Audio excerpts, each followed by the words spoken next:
Hello and नमस्कार। मैं doctor कंचन, senior consulting physician इन Bharat homeopathy. आज के वीडियो में आप सभी का स्वागत करती हूँ। आज के वीडियो उन पेशेंट के लिए है जो क्रॉनिक किडनी डिजीज़ से सफ़र कर रहे हैं। क्रॉनिक किडनी डिजीज़ के जो पेशेंट होते हैं उनकी सबसे बड़ी परेशानी क्या होती है कि उनको ये देखने को मिलता है जब भी वो हर महीने अपनी रिपोर्ट कराते हैं KFT का, यानी कि किडनी फंक्शन टेस्ट की रिपोर्ट जब भी वो कराते हैं तो उनको सबसे प्रॉब्लम जो है वो बढ़ता हुआ नज़र आता है। वो क्या है? उनका क्रेटिनिन का बढ़ना और साथ ही साथ ब्लड यूरिया का बढ़ना। तो अब जाहिर सी बात है कि किडनी अगर आपकी फंक्शनिंग पे नहीं है तो आपके लेवल्स क्या होंगे, वो डे बाय डे बढ़ते हुए आपको दिखाई देंगे। तो आखिर एक किडनी पेशेंट ऐसा क्या खाए, ऐसी कौन सी डाइट ले कि जिससे उसका जो बढ़ता हुआ क्रेटिनिन का लेवल है, बढ़ता हुआ जो यूरिया का लेवल है, वो क्या हो, धीरे धीरे कम होना स्टार्ट हो जाए। जनरली जो किडनी के पेशेंट होते हैं वो मेडिसिन तो लेते हैं, फिर भी उनके लेवल्स क्या हैं, बढ़ते हुए नज़र आ रहे हैं। क्यों? क्योंकि उनकी जो डाइट है कहीं ना कहीं क्या है, गलत है। कहा गया है ना कि अगर आप अच्छी डाइट लेते हैं तो आपका हेल्थ कैसा होगा, अच्छा होगा। अगर आप गलत डाइट ले रहे हैं तो आपका हेल्थ कैसा होगा, वो भी बिगड़ेगा ना कि सुधरेगा। तो किडनी पेशेंट के लिए भी डाइट जो है बहुत ही ज़्यादा इम्पॉर्टेंट होता है। अगर उनका क्रेटिनिन का लेवल बढ़ रहा है, ब्लड यूरिया बढ़ रहा है, या पोटेशियम या फॉस्फोरस कोई भी लेवल अगर दिख रहा है कि आपके रिपोर्ट्स में बढ़ रहे हैं, तो डाइट जो है बहुत ही ज़्यादा मैटर करता है आपके लाइफ में कि आपकी जो बीमारी है, जो क्रॉनिक किडनी डिजीज़ से सफ़र कर रहे हैं, वो आखिर आप डाइट से कैसे कंट्रोल कर सकते हैं। तो आज की वीडियो में मैं आप सभी को ये बताऊंगी कि अगर किसी का भी क्रेटिनिन का लेवल बढ़ रहा है तो आप अपने खान पीन में ऐसा क्या बदलाव करें, ऐसी क्या चीज़ें छोड़ दें और ऐसी क्या चीज़ें आप खाएं जिससे आपका लेवल बैलेंस में रहे। तो चलिए आइए सबसे पहले हम ये समझ लेते हैं कि आखिर क्रेटिनिन क्या है। क्रेटिनिन क्या है? एक वेस्ट प्रोडक्ट है, वेस्ट मटीरियल है जो हमारे मसल्स से फॉर्म होता है, यानी कि प्रोटीन के डाइजेशन से फॉर्म होता है और हमारे ब्लड में मिक्स हो जाता है।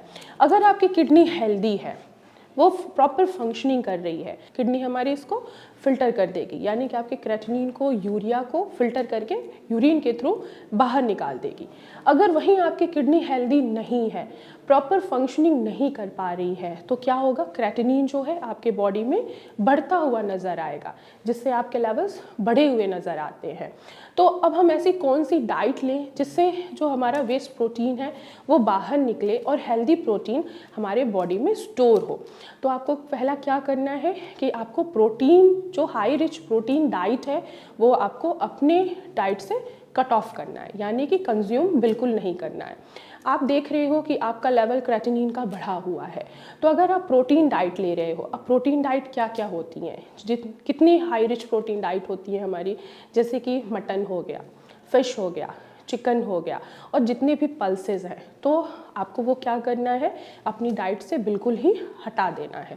जब आप खुद ब खुद ये चीज़ें हटाएंगे और नेक्स्ट रिपोर्ट जब आप कराएंगे तो आपको खुद ब दिखाई देगा कि जो आपका ब्लड यूरिया जहाँ बढ़ा हुआ था, जिसके वजह से आपका क्रेटिनिन का लेवल बढ़ा हुआ है, वो क्या हुआ, नेक्स्ट मंथ में धीरे धीरे वो बैलेंस में आना स्टार्ट हो गया। तो आपको अपनी डाइट से क्या चीज़ें कट ऑफ करनी है, हाई रिच प्रोटीन।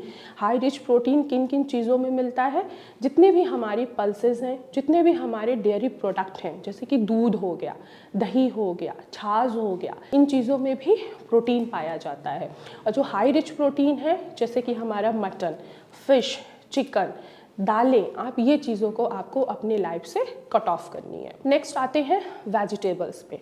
जितने भी रूटी वेजिटेबल्स होते हैं, जैसे कि हमारा आलू हो गया, शकरकंदी हो गया, ये क्या है, ये रूटी वेजिटेबल्स हैं। गाजर हो गया, मूली हो गया, इनमें क्या पाया जाता है, पोटेशियम पाया जाता है।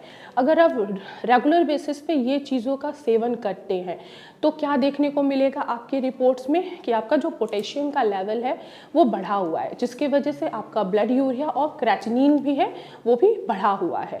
तो आपको ये वेजिटेबल्स, जो रूटी वेजिटेबल्स हैं, जो ज़मीन के अंदर होती हैं, वो आपको कंज्यूम बिल्कुल भी नहीं करना है।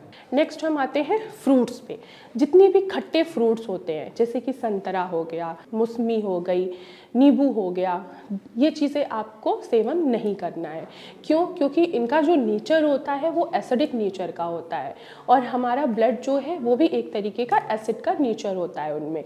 अगर हमारे ब्लड का पीएच इंक्रीज होगा या ब्लड का पीएच डाउन होगा, अगर आप ये चीज़ें ले रहे हो, खट्टी चीज़ें, तो भी क्या होगा कि आपके किडनी के ऊपर प्रेशर पड़ेगा, दबाव पड़ेगा, जिसके वजह से आपके क्रेटिनिन बढ़ जाते हैं। तो आपको इन खट्टे फलों का भी आपको सेवन नहीं करना है। अब आप लोगों के मन में ये सवाल ज़रूर आ रहा होगा कि सब कुछ तो मैंने आपका बंद कर दिया, दालें बंद कर दिया, चिकन बंद कर दिया, फ़िश बंद कर दिया, जितने भी खट्टे फ्रूट्स हैं फ्रूट्स बंद कर दिए, वेजिटेबल्स भी बंद कर दिए, तो बचा क्या है आखिर हमारे पास खाने के लिए कि हम अपने क्रेटिनिन के लेवल को बैलेंस करके चलें। तो आप जो किडनी पेशेंट हैं, खासकर क्रॉनिक किडनी डिजीज़ वाले पेशेंट हो, चाहे एक्यूट किडनी डिजीज़ वाले पेशेंट हो, चाहे आप किसी को प्रोटीन लॉस हो रहा है या पीकेडी का पेशेंट है या नेफ्रोटिक सिंड्रोम ही क्यों ना हो पेशेंट को, अब आपको अपने डाइट में क्या क्या शामिल कर सकते हैं। पहला, वेजिटेबल्स जो है, जो हमारे ज़मीन के ऊपर वेजिटेबल्स आते हैं, जैसे कि लौकी हो गया, तोरी हो गई, टिंडे हो गए, ये चीज़ें आप खा सकते हैं। क्यों? क्योंकि ये ज़मीन के ऊपर उग रही हैं। इनमें ना ही ज़्यादा मात्रा में आपको पोटेशियम मिलेगा, ना ही अदर मिनरल्स मिलेंगे जो आपके किडनी को डैमेज करेंगे।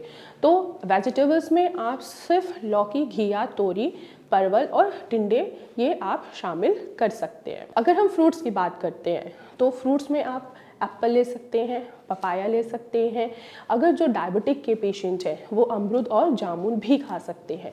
ये 4 फ्रूट्स अगर एक किडनी पेशेंट खा रहा है तो उसके लेवल्स इनबैलेंस कभी भी नहीं होंगे। इसके साथ साथ एक किडनी पेशेंट अपने डाइट में दलिया, ओट्स, पोहा, सूजी का चीला, ये चीज़ें आप ऐड कर सकते हैं। जो किडनी फ्रेंडली हमारे वेजिटेबल्स होते हैं, जैसे कि गाजर हो गया, मूली हो गया, ये आपको नुकसान नहीं करेगा।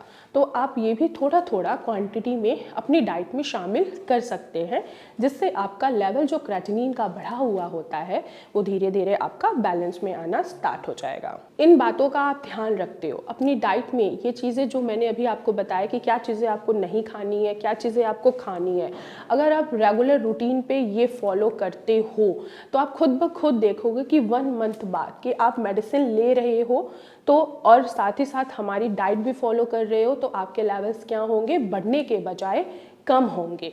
क्योंकि ज़रूरी नहीं है कि सिर्फ मेडिसिन से ही आप अपने लेवल्स को कंट्रोल कर सकते हो। 50% काम जो होता है वो हमारी दवाइयों का होता है और 50% काम जो होता है वो हमारे डाइट के ऊपर निर्भर होता है। अगर आप दवाइयों के साथ साथ अच्छे डाइट ले रहे हो तो कभी भी आपका क्रेटिनिन का लेवल नहीं बढ़ेगा और आपकी किडनी क्या होगी, धीरे धीरे फंक्शनिंग पे आनी स्टार्ट हो जाएगी। तो मैं आशा करती हूँ कि आज की वीडियो में आप सभी को समझ में आया होगा कि आखिर आप ऐसे कौन से डाइट फॉलो करके अपने बढ़ते हुए क्रेटिनिन के लेवल को कम कर सकते हैं। तो आज की वीडियो में बस इतना ही, फिर मैं मिलूँगी नेक्स्ट वीडियो में। तब तक के लिए धन्यवाद।